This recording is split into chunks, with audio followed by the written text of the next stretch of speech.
আজকে বেশ অনেক সকালে ঘুম থেকে উঠেছি। তো ঘুম থেকে উঠে টুকটাক কিচেনটা ক্লিন করে রান্নাবাড়া করে নিয়েছি। আর রান্নাবাড়ার ফাঁকে ফাঁকে বাচ্চা সামলানো, ঘরদোর সামলানো তো আছেই। এরপর আমার আব্বু বেশ কিছু জিনিস কুরিয়ার করে পাঠিয়েছে, সেগুলোও আপনাদের সাথে শেয়ার করলাম। আর সুবানা বাবুকে এখন আমি আস্তে আস্তে বেশ কিছু সলিড খাবার দিচ্ছি। এরপর এক গামলা ভর্তি করে কাপড় চোপড় ধুয়েছি, একা হাতে বাচ্চা সামলিয়েছি। দুপুরবেলা আপনাদের ভাইয়া বেশ কিছু ফল সবজি বাজার করে নিয়ে এসেছিল, সাথে কিছু মাছও এনেছিল, সেগুলো একা হাতে গুছিয়ে রেখেছি। এরপর তো সব কিছুর ফাঁকে ফাঁকে আমার বিজনেসের কাজ আছেই। আসসালামু আলাইকুম আমার প্রিয় অপরা, কেমন আছেন সবাই? আশা করি আল্লাহর রহমতে যে যেখানে আছেন না কেন সবাই অনেক অনেক ভালো আছেন এবং কি সুস্থ আছেন। আপনাদের সবার সুস্বাস্থ্য কামনা করে আজকে নতুন আরও একটি ভিডিও শেয়ার করতে যাচ্ছি। আশা করি আজকের ভিডিওটি আপনাদের সবার কাছে অনেক বেশি ভালো লাগবে। তো সকালবেলা ঘুম থেকে উঠে কিচেনে এসেছি রান্না করার জন্য। তো রান্না করতে এসে দেখি চুলাটা বেশ মেসি হয়ে আছে। তো রান্নার আগে যদি এটা ক্লিন না করি, দেখা গেছে মন মেজাজ ভালো লাগবে না, আর রান্না করতে মনটাও বসবে না। তো সে কারণে আগেই ক্লিন করে নিলাম, কারণ রান্না শেষে দেখা গেছে চুলাটা আবার ঠান্ডা হওয়ার আগ পর্যন্ত কিন্তু ক্লিন করা যায় না। আমি যখন স্টিলের চুলাগুলো ব্যবহার করতাম সেই সময় কিন্তু এই ধরনের ঝামেলা হতো না। দেখা গেছে একদিক থেকে রান্না করতাম আর একটু নোংরা হতে না হতেই বা তেল চিটচিটে হতে না হতেই আমি সাথে সাথে কিন্তু মুছতে থাকতাম। তো সেই চুলাটা কিন্তু সব সময় আমার ক্লিন থাকতো। আর এই চুলাটার ক্ষেত্রে কিন্তু একটু উল্টো, কারণ এই চুলাটা হচ্ছে গরম অবস্থায় মোছা যায় না। তো কখন ঠান্ডা হবে কখন মুছবো, দেখা গেছে সব কাজ করে কিচেন থেকে বেরিয়ে যাওয়া হয়, পরবর্তীতে আর মোছার কথা মনে থাকে না। তো পরের বার যখন আবার রান্না করতে আসি সেই সময়ই কিন্তু চুলাটা আবার মুছে নেই। তো এখন হচ্ছে আমি ভাত বসিয়ে দিয়ে তারপর যত কাটাকুটো আছে সেগুলো সব কিছু করে নিব। আর সকালবেলা ঘুম থেকে উঠে কিন্তু আমি বাবুকে খাইয়ে নিয়েছিলাম আগে, এরপরেই হচ্ছে কিচেনে এসেছি। কারণ শোভানা বাবু যেহেতু সারা রাত্রি কোনো কিছুই খায় না, ও হচ্ছে একদম 9:30 10টার দিকে ফিডার খেতে খেতে ঘুমিয়ে যায়। এরপর সারা রাত ও আর ওঠেও না, ও হচ্ছে আর খায়ও না। তো সে কারণে আমি যখনই সকালবেলা উঠি, তো 5টা 5:30 6টা 6:30 মানে যখনই উঠি সেই সময় ওকে আগে ফিডার খাইয়ে তারপরে আমি আসি। কারণ সারা রাত্রি না খাওয়া থাকলে ওর কিন্তু অনেকটা ক্ষুধা লেগে যায়। দেখা গেছে আমি যদি রান্নাঘরে ঢুকে যাই কাজ করতে করতে, আমার হচ্ছে আবার প্রায় 8:30টার মতো বেজে যাবে, কারণ আমি রান্না শেষ করে রোজাকে মাদ্রাসাতে পাঠিয়ে তারপর ফ্রি হব। তো এই অবধি কিন্তু ওর অনেকটা ক্ষুধা লেগে যাবে, সে কারণে আমি ওকে আগে খাইয়ে তারপর আসি। এতে করে ও কিন্তু আবার খেতে খেতেই ঘুম দেয়, আর সেই ঘুম থেকে উঠতে উঠতে কিন্তু বেশ অনেকটাই লেট করে। দেখা গেছে মাঝে মাঝে 8:30টার দিকে উঠে, আবার মাঝে মাঝে 9:30 10টার দিকে উঠে। তো দেখা গেছে এর মধ্যে কিন্তু আমার সকালের বেশ অনেক কাজই হয়ে যায়, আর আমার কিন্তু বেশ সুবিধাও হয়। আজকে হচ্ছে ডিম রান্না করব ধুন্দুল দিয়ে। তো ডিমটাও কিন্তু আমি ভাতের পাশাপাশি অন্য চুলাতে সিদ্ধ করে নিয়েছি, সেগুলোই ছিলে নিচ্ছি। আর এছাড়াও যত কিছু লাগবে সব কিছুই কিন্তু কাটাকুটো করে নিয়েছি। আর আমি কিন্তু বাসায় আসার পর থেকে শোভানা বাবুকে একটু একটু করে সলিড দিচ্ছি। তো বাসায় আসার পর থেকে বললে ভুল হবে, মানে আমি যখন বাবার বাসাতে ছিলাম তখন তো বেড়াতে গেলে যা হয়, দেখা গেছে ও খাবারের প্রতি একটু আগ্রহ প্রকাশ করে, আর সবাই সব জিনিসই একটু একটু মুখে দেয়। সব জিনিস বলতে যেগুলো আর কি ওর মুখে দেওয়া সম্ভব সেগুলোই দিত। আর বাসায় আসার পর থেকে আমি মূলত টোটালি যে সলিডটা, মানে একদম নিয়ম মেনে যে সলিডটা, সেটাই ওকে দিচ্ছি। বাচ্চাদের সলিড দেওয়ার প্রথম দিকে কিন্তু একটা মায়েদের খুব বেশি টেনশন কাজ করে, কারণ বাচ্চাদের কোন খাবারটা দিব কোন খাবারটা দিব না, সেই সাথে ওর হচ্ছে পেটে সব কিছু সয়ে যাবে কি যাবে না, পেটে প্রবলেম করবে কি করবে না, সব কিছু নিয়ে মায়েদের কিন্তু বেশ অনেকটা টেনশন কাজ করে। তো আমি আল্লাহর রহমতে রোজাকে যেভাবে সলিড দিয়েছি, রোজার কখনোই পেটে সমস্যা হয়নি। তো এখন শোভানাকেও সেভাবেই দেওয়ার ট্রাই করছি। তবে রোজার সময় আমি কিছু কিছু ভুল করেছিলাম, তবে আল্লাহর রহমতে ওর কোনো প্রবলেম হয়নি। তবে শোভানার ক্ষেত্রে আমি সেই ভুলগুলোও করতে চাচ্ছি না, একদম বলতে গেলে সব কিছু বুঝে শুনে তারপরেই ওকে খাবার দাবার দিচ্ছি। তো আমি হচ্ছে ওর খাবার দাবার ওইভাবে বিস্তারিত তো আসলে সব কিছু ভ্লগে শেয়ার করা যায় না, তবে টুকটাক করে শেয়ার করার চেষ্টা করব। তো যারা ডিটেইলে সব কিছু জানতে চাও তারা কিন্তু চাইলে আমার টিকটকে অ্যাড হয়ে যেতে পারো। সেখানে হচ্ছে আমি দেখা গেছে ওর ব্যাপারে সব কিছুই ওখানে শেয়ার করি। তো তোমরা চাইলে কিন্তু ওখানে অ্যাড হলে আমার সব ভিডিওই দেখতে পারবা, মানে শোভানা বাবুর সব ভিডিওগুলো দেখতে পারবা। যে যে আপুদের ছোট বেবি আছে তারা মূলত বেশি আগ্রহ প্রকাশ করো ওর ব্যাপারে বিস্তারিত জানতে। তো তারা চাইলে কিন্তু আমার টিকটকে অ্যাড হতে পারো। আমার টিকটকের নাম হচ্ছে রোজা রকমারি, আমার বিজনেস পেজের নাম দিয়ে আর কি। ওখানে আমার বিজনেসের সব কিছু, সেই সাথে সুবানা বাবুরও সব কিছুই দেখতে পারবা আর কি। তো যাই হোক, এখানে হচ্ছে আমি রান্নাটাও করে নিচ্ছিলাম। তো রেগুলার রান্নাবাড়া যেভাবে করি সেভাবেই করছি, কারণ রেগুলার রান্না তো আসলে ওইভাবে করে দেখানো কোনো কিছুই নেই, কারণ আমার প্রিয় আপুরা আমার থেকেও খুব ভালো রান্না করতে পারে। তো আজকে হচ্ছে আমি ধুন্দল আর আলু দিয়েই মূলত ডিমটা রান্না করছি। ডিম তরকারি আমাদের মানে সবারই খুব পছন্দ, তো সে কারণে ডিম তরকারিটা মাঝে মাঝেই করার চেষ্টা করি। রোজাকে দেখা গেছে ডিম তরকারি যদি রান্না করি, ওকে কিন্তু ডিম খাওয়ানো খুবই সহজ হয়ে যায়। এর বাইরে কিন্তু ওকে কোনোভাবে ডিম খাওয়ানো যায় না, খেতে চায় না। তো সে কারণে আমি দেখা গেছে সপ্তাহে 1-2 বার করে ডিম তরকারিটা রান্না করি। এতে করে দেখা গেছে একদিনে 2-3টা কিন্তু ডিম খাওয়া হয়ে যায়। আর বাচ্চারা কিন্তু একদিনে 2টা ডিম খেলেও কোনো প্রবলেম নেই, কোনো সমস্যা হয় না। তো এই কারণেই মূলত ডিম তরকারিটাও মাঝে মাঝে রান্না করা। আর রান্নার ফাঁকে ফাঁকে আমি ডাইনিং টেবিলটাও ক্লিন করে নিয়েছি। এছাড়া বাবু আজকে হচ্ছে একটু তাড়াতাড়ি ঘুম থেকে উঠে গিয়েছিল। রোজা অনেক বেশি শব্দ করেছে রুমের মধ্যে, ওর শব্দ পেয়েই মূলত বাবু উঠে গিয়েছে। আর এই কারণে বাবুকেও একটু দেখছিলাম। তো সব কিছু মিলিয়ে ঝিলিয়েই মূলত কাজ, তারপর রান্না, বাবুদের দেখাশোনা করা সব কিছুই হচ্ছিল আর কি। এই যে আমার বাবাটা তোতা পাখির মতো একদম তাকিয়ে আছে। তো ওর বাবা হচ্ছে ওকে বসিয়ে রেখে গেছে। তো আমিও এসে একটু দেখছিলাম। ও কিন্তু এখন খুব সুন্দর বসতে পারে, আরও বেশ কিছুদিন আগে থেকেই ও একদম প্রপার যে বসাটা সেটা শিখে গেছে। সামনের দিকে ঝুঁকে ঝুঁকে বসাটা কিন্তু ও আরও 2-2.5 মাস আগে শিখেছে। তবে একদম যে সোজা হয়ে যে বসাটা, এটা কিন্তু মোটামুটি আরও 15-20 দিন আগে থেকে শিখে গিয়েছে আর কি। তো এখন সুন্দর বসে বসে খেলাধুলা করে। তো ভালোই হয়েছে, আমার জন্য বেশ সুবিধা। তবে কিছুদিন পর যখন হামাগুড়ি দিবে, সেই সময়টা খুব বেশি টেনশন কাজ করে যে কিভাবে সামলাবো, কারণ বাচ্চারা পড়ে গিয়ে ব্যথা পাবে, এই জিনিসটা আমার খুব বেশি মানে টেনশন লাগে। বাবু হচ্ছে আমাকে দেখে কোলে আসার জন্য খুব আগ্রহ প্রকাশ করছিল, খুব মানে সুন্দর করে তাকিয়েছিল, 2 হাত বাড়িয়ে দিচ্ছিল। সে কারণেই ভাবলাম একটু কোলে নিয়ে আদর করি। তো একটু আদর করে তারপর হচ্ছে বাবাটাকে আবার বসিয়ে দিলাম। এখন হচ্ছে আমি বিছানাটাও একটু একটু করে গুছিয়ে নিব, মানে রান্নার ফাঁকে ফাঁকে যতটুকু করা যায় এই আর কি। আর আমি হচ্ছে কাজ করছিলাম, ও ঘুরে ঘুরে আমাকে দেখছিল।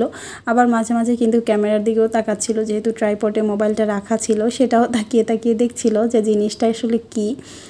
তো বাবুকে নিয়ে আসলে এভাবেই আমার সময়গুলো কাটে। দেখা গেছে যত কাজই করি না কেন, কাজের ফাঁকে ফাঁকে ওকে যেহেতু দেখি বা ও আমার সাথেই থাকে, ওর দিকে তাকালে আসলে সব ক্লান্ত দূর হয়ে যায়। ছোট বাচ্চাদের চেহারা এতটা আদরে হয় আর এতটা মায়াবী হয়, ওদের দেখলে কিন্তু মনটা সবসময়ই মানে ফ্রেশ থাকে, খুব ভালো লাগে। আর আমার দেখা গেছে সেই ছোট্ট সময় থেকে আমি বাবু খুব পছন্দ করি, আমার বাবু খুব ভালো লাগে। আমি যদি পাশের বাসায় বা আশেপাশে কোথাও বাবু দেখতাম, সেই বাবুর নাম আমার জানতে হবে, তারপর বাবুকে কোলে নিয়ে একটু আদর করতে হবে, এরকম স্বভাবের ছিলাম। আর আমার কিন্তু বরাবর মেয়ে বাবুই সবসময় বেশি ভালো লাগতো। রোজা যখন আমার গর্ভে আসে তখন কিন্তু আমি আল্লাহ তাআলার কাছে চাইতাম, শুধু আমি না, আমি রোজার বাবা দুইজনেই চাইতাম আল্লাহ যেন আমাদেরকে একটা মেয়ে দান করে। তো আল্লাহ তাআলা কিন্তু আমাদের রোজাকে দিয়েছিল। এরপরে কিন্তু সুবহানা বাবুর ক্ষেত্রেও সেম, আল্লাহ তাআলা আমাদের ওপর পর 2বার খুশি হয়ে কিন্তু 2টা জান্নাত দান করেছেন। আর যেখানে আল্লাহ তাআলা খুশি হয়ে আমাদেরকে জান্নাত দিয়েছেন, সেখানে আমাদের তো খুশি না হওয়ার কোনো কারণই নেই। আলহামদুলিল্লাহ, আমরাও কিন্তু সুবহানা বাবুকে এবং কি রোজাকে পেয়ে অনেক অনেক খুশি, আলহামদুলিল্লাহ। এখানে হচ্ছে আমার আব্বু কিছু জিনিস কুরিয়ার করে পাঠিয়েছিল, এগুলো আমাদের সাথে আনা সম্ভব হয়নি, এই কারণে পরবর্তীতে আব্বু কুরিয়ার করে পাঠিয়েছে। এই যে এখানে হচ্ছে কালো কেশর যে গাছটা আছে, সেই কেশর গাছ রোদে শুকিয়ে পাঠানো হয়েছে। আর হচ্ছে স্বর্ণলতা, 2টা জিনিসই আমাদের চুলের জন্য যে কতটা উপকারী এটা তো আমরা সবাই জানি।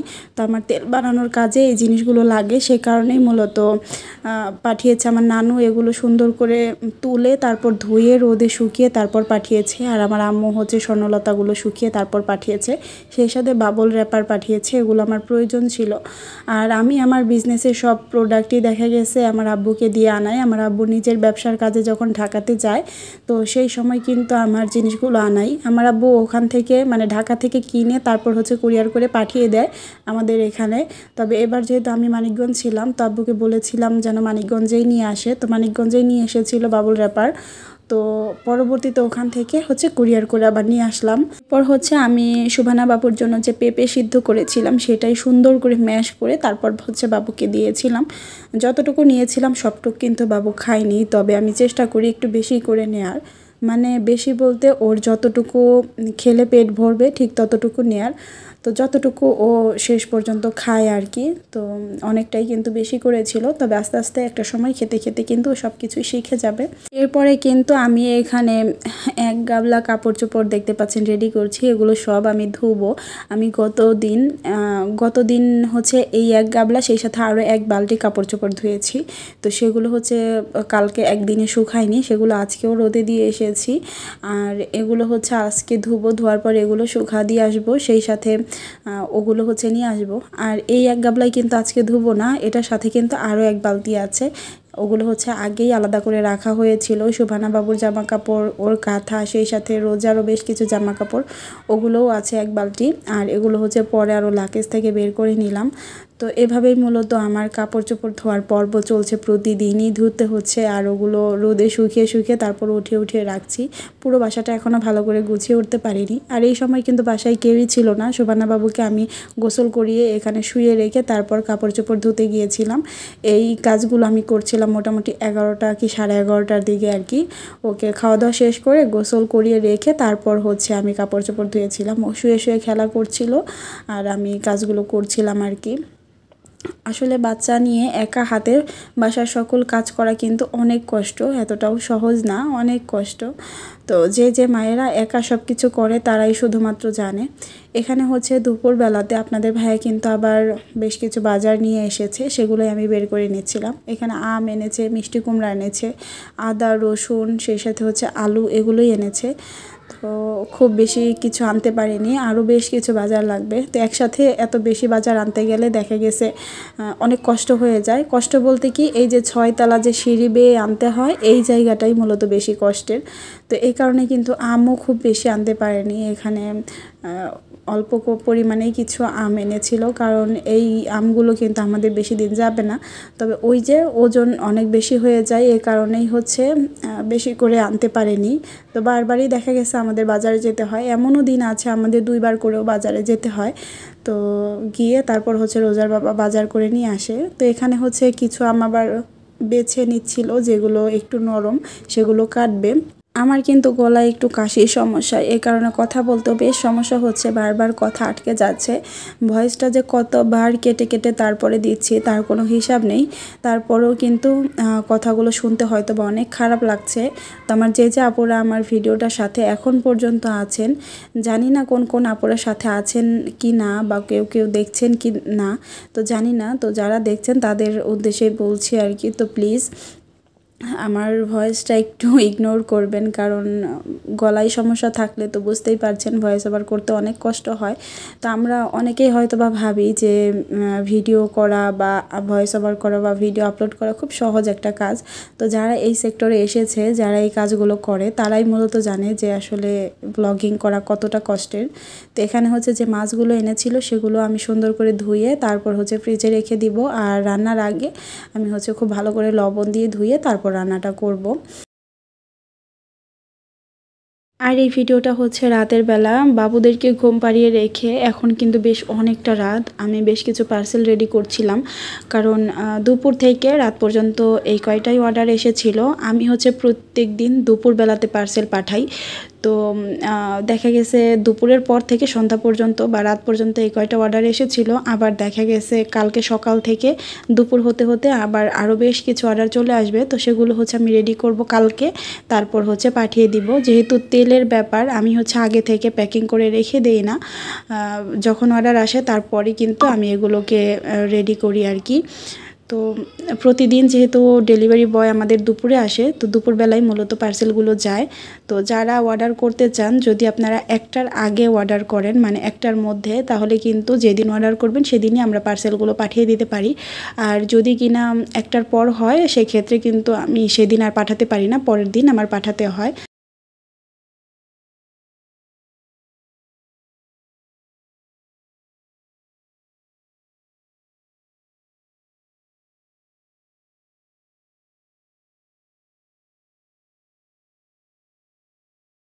আল্লাহর রহমতে আমার এই তেল যে আপুরা ব্যবহার করেছে একবার, তারা কিন্তু রেগুলার কাস্টমার হয়ে গিয়েছে আমার।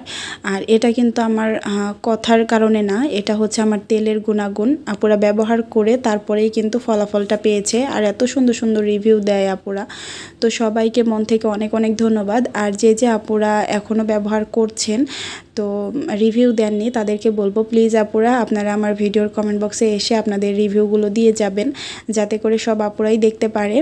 আর এই তেল ভালো হবে নাই কেন আপনারা বলেন? আমি নিজের হাতে প্রাকৃতিক 35টি উপাদান দিয়ে এই তেলটি তৈরি করি। সব কিছু এত ভালো মানের, আমি প্রাইজের দিকে চিন্তা করি না, ভালো মানের ভালো ব্র্যান্ডের তেল দিয়ে তারপরে মূলত এই তেলটা তৈরি করি। অনেকেই আছে নিজের হাতে তৈরি করে বলে দেখা গেছে কিনে আনা জিনিস আপনাদেরকে ধরিয়ে দেয়, তবে আমি কিন্তু এরকমটা কখনোই করি না। আমার কথা হচ্ছে আমার মাধ্যমে যেন আপুরা ভালো কিছু পায়। আপুরা বিশ্বাস করে আমার কাছ থেকে কিন্তু জিনিস চেয়ে আমাকে বিজনেসে এনেছে। এমন না যে আমি নিজে থেকে বিজনেসে এসেছি। আমি যখন আমার জন্য রোজার জন্য এই হেয়ার অয়েল বাসায় তৈরি করতাম, তখন থেকে কিন্তু আপুরা রেগুলার আমার কাছ থেকে হেয়ার অয়েল চেত, আর বারবার বলতো আমি যেন এটা নিয়ে কাজ করি, আপুরা যেন আমার কাছ থেকে নিতে পারে। তো সেই জায়গা থেকেই কিন্তু আমার এই বিজনেসটাতে আসা, যেখানে আমার আপুরা আমাকে এত বেশি ভালোবেসে এত বিশ্বাস করে আমার কাছ থেকে প্রোডাক্ট নিচ্ছে এবং কি আমাকে বিজনেসটাতে এনেছে। সেইখানে তো আমার মানে কি বলে খারাপ পণ্য বা খারাপ প্রোডাক্ট দেওয়ার কোনো মানেই হয় না।